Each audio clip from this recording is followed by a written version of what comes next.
Assalamualaikum warahmatullahi wabarakatuh. Halo anak soleh dan soleha. Apa kabarnya hari ini? Semoga tetap semangat dalam belajar. Baik, berjumpa kembali bersama Ustazah Asti. Hari ini kita belajar tentang SKI. Kita mulai pembelajaran kita dengan membaca basmalah. Bismillahirrahmanirrahim. Ya, teman-teman, kita masih melanjutkan materi kita pekan lalu tentang dakwah Nabi Muhammad SAW secara terang-terangan. Bagaimana reaksi kaum Quraisy ketika menerima dakwah Nabi Muhammad SAW? Bagaimana ya reaksinya? Ada kaum yang lemah yang membuat kita iba, ya, sosok-sosok dari kalangan yang lemah yang membuat kita iba. Salah satunya adalah Bilal bin Rabah. Teman-teman sudah tahu siapa Bilal bin Rabah? Kita lihat dulu videonya ya. Yuk.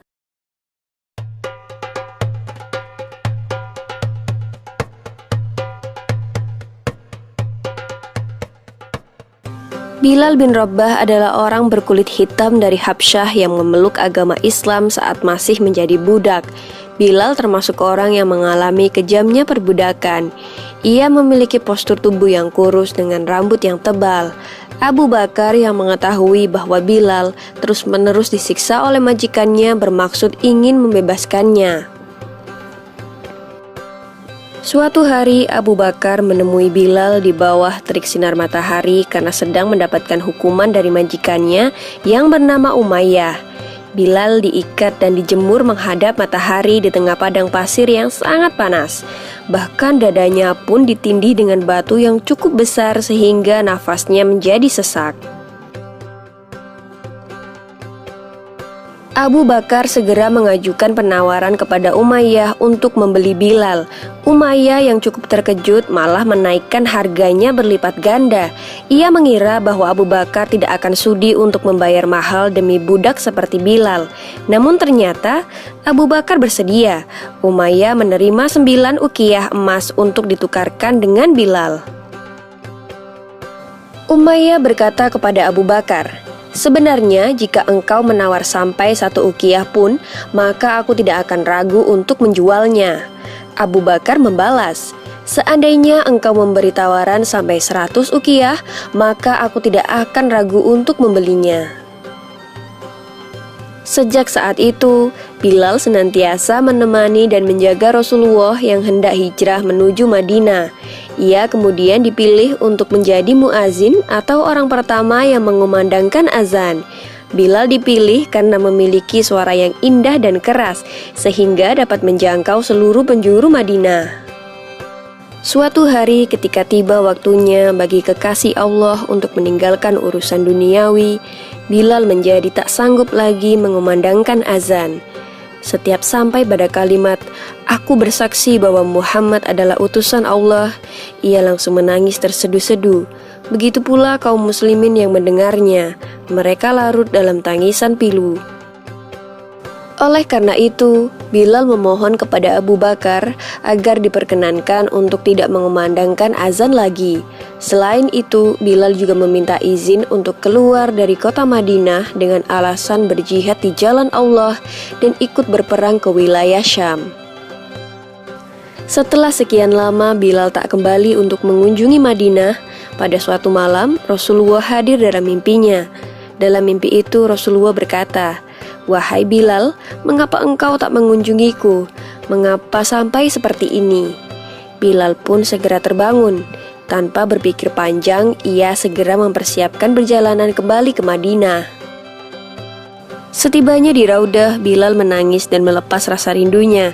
Di tengah tangisnya itu, nampak 2 cucu Rasulullah yaitu Hasan dan Husain datang mendekatinya. Dengan mata berlinang, Bilal yang kian beranjak tua segera memeluk kedua anak lelaki tersebut. Husain berkata kepada Bilal, "Paman, maukah engkau sekali saja mengumandangkan azan untuk kami? Kami ingin mengenang kakek." Pada saat yang bersamaan, Umar bin Khattab juga sedang melihat pemandangan yang mengharukan itu. Ia pun turut memohon kepada Bilal agar ia mau mengumandangkan azan lagi. Setelah berpikir sejenak, akhirnya Bilal memenuhi permintaan mereka. Saat waktu sholat tiba, Bilal naik ke tempat di mana ia dahulu biasa mengumandangkan azan. Saat lafal Allahu Akbar dikumandangkan olehnya, mendadak seluruh Madinah senyap. Semua orang terkejut mendengar suara yang telah bertahun-tahun hilang, kini telah kembali. Suara yang mengingatkan pada sosok nan agung yang begitu dirindukan itu. Ketika Bilal sampai pada lafal Asyhadu alla ilaha illallah, seluruh warga Madinah berlarian ke arah suara itu. Sewaktu Bilal hendak mengumandangkan Asyhadu anna, Madinah tiba-tiba pecah oleh tangisan yang sangat memilukan. Bilal pun tak sanggup lagi untuk melanjutkan azannya. Mereka semua menangis, teringat masa-masa indah dan kejayaan bersama Rasulullah. Di antara mereka, Umar bin Khattablah yang paling keras tangisannya. Di atas Menara Nabawi, Bilal mulai beranjak turun dan wajahnya dipenuhi oleh air mata yang berderai. Itulah azan pertama dan terakhir bagi Bilal setelah Rasulullah wafat. Bilal wafat pada tahun 20 Hijriah di Damaskus saat ia berusia sekitar 60 tahun. Demikian kisah Bilal bin Rabah dan azan terakhir di Madinah. Semoga kisah ini dapat menambah iman kita semua. Amin ya robbal alamin. Nah, itu dia kisah tentang Bilal bin Rabah, seorang budak yang berasal dari Habasyah, Ethiopia di Afrika. Statusnya sebagai budak tidak membuatnya takut untuk mempertahankan keislamannya. Walaupun sudah ditindih batu, dia tetap yakin ya dengan keislamannya ya, bahwa Nabi Muhammad SAW adalah utusan Allah. Dan peristiwa Bilal ini membuat iba sahabat Nabi, yaitu Abu Bakar dengan hartanya beliau membebaskan Bilal dari perbudakan ya, alhamdulillah. Kemudian teman-teman sudah tahu belum? Nah, Bilal bin Rabah ini adalah orang yang pertama kali mengumandangkan azan di masa Rasulullah. Ya, oke, baik. Pasti semuanya anak soleh dan anak soleh pingin dong belajar mengumandangkan azan seperti Bilal. Nah, tugasnya adalah teman-teman silahkan belajar mengumandangkan azan. Ustazah tunggu videonya ya. Oke, cukup sekian pembelajaran kita hari ini. Kita akhiri dengan membaca hamdalah. Alhamdulillahirabbil alamin. Wassalamualaikum warahmatullahi wabarakatuh. Sampai jumpa. Tugas SKI untuk anak soleh belajar melantunkan azan, dan untuk anak soleha belajar melantunkan iqomah. Ustazah tunggu videonya ya.